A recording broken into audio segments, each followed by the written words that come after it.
सामने नाज़रीन, इस टाइम मैं शाकराबाद, ये गांव है, पीछे आप देख रहे हैं मस्जिद डूब गई है, पूरी मस्जिद डूबी हुई है, पूरा गांव डूबा हुआ है। वो जूम करके दिखाएं, लोग छतों पे चढ़े बैठे हुए हैं। कोई काफी दिन से ये सैलाब यहाँ पे आया हुआ है, 3-4 दिन हो गए हैं।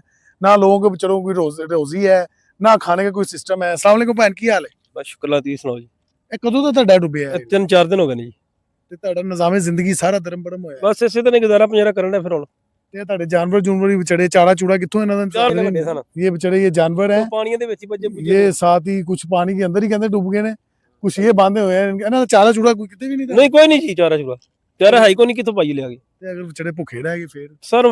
अल्लाह मालिक ना दा भी, ये तो साडा अल्लाह मालिक देना दा भी अल्लाह मालिक। ਕੋਈ ਵੀ ਨਹੀਂ ਇੱਥੇ ਪੁੱਛਣ ਆਇਆ नहीं ਤੁਹਾਨੂੰ? जी कोई नहीं आया थे, ਕੋਈ ਚੌਧਰੀ ਵੀ ਨਹੀਂ कोई ਪਿੰਡ ਦਾ? चौधरी नहीं आया, कोई बंदा नहीं आया पासे पासे मदद। ਇੰਜ ਹੀ ਗੁਜ਼ਾਰਾ ਕਰ इंज गुजारा हो रहा साडा। सामने नाज़रीन, इस टाइम मैं कोट पिंडी दास के अंदर मौजूद हूँ। ये पीछे आप देख रहे हैं, ये सारी देग है जिसका बांध टूटा हुआ है। जूम करके दिखाएं जरा, ये जो पूरी मिट्टी की एक बड़ी बड़ी डेरियां नजर आ रही है ना, ये सारा एरिया डूब चुका है। सारा पिंडी दास गांव, किसान, ये किसान डूब गया है। ये बेचारे किसानों की फसलें थी, मूंजी लगी हुई थी, मूंजी का मौसम था, हर चीज तबाह हो गई है, A to Z। इधर रिहायशी भी थे, वो भी बेचारे डूब गए हैं। कोई परसूने हाल नहीं है, कोई पूछने वाला नहीं है, कोई भी नहीं इधर आ रहा, ना गवर्नमेंट हेल्प हो रही है किसी किस्म की भी। इधर के ऐनी शाहिद चाचा जी मौजूद हैं जो यहाँ के रिहायशी हैं। अस्सलाम वालेकुम चाचू, की हाल है? ਇਹ ਆਪਣਾ ਬੜਾ ਸਾਰਾ ਨੁਕਸਾਨ ਹੋ ਗਿਆ।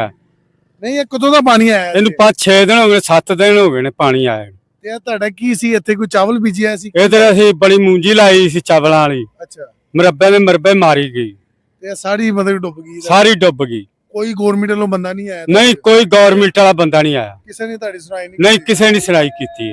नहीं जी, आप सुन रहे हैं चाचा जी की बात, जहाँ की रिहायशी है, ਹਾਂਜੀ, ये पूरा एरिया ही डूब गया है। की है पिछों कोई बंद टूटिया की है? ਇਹ ਪਿੱਛੋਂ ਡੇਗ ਟੁੱਟੀ ਹੈ, अच्छा, तोड़ी गई है कि टूटी है? ਟੁੱਟ ਗਈ ਹੈ ਪਿੱਛੋਂ। अच्छा, तो पहले कदे इंज होया है चाचू? ਨਹੀਂ ਪਹਿਲੇ ਕਦੀ ਨਹੀਂ ਇੰਜ ਹੋਇਆ, ए हुन नहीं होया मतलब? ਹੁਣ ਹੀ ਹੋਇਆ। आप चाचू जी की बात सुन रहे हैं कि जिंदगी में कभी ऐसे नहीं हुआ कि देख को मेरा ख्याल तोड़ा गया है। बड़ी बड़ी सोसाइटीज को बचाने के लिए, पीछे भी आपको हमने बताया था, पूरा फिरोज वाला एरिया डूब चुका है। इस वजह से ये सारी तबाही हो गई है, किसान बेचारा टोटली मर गया है।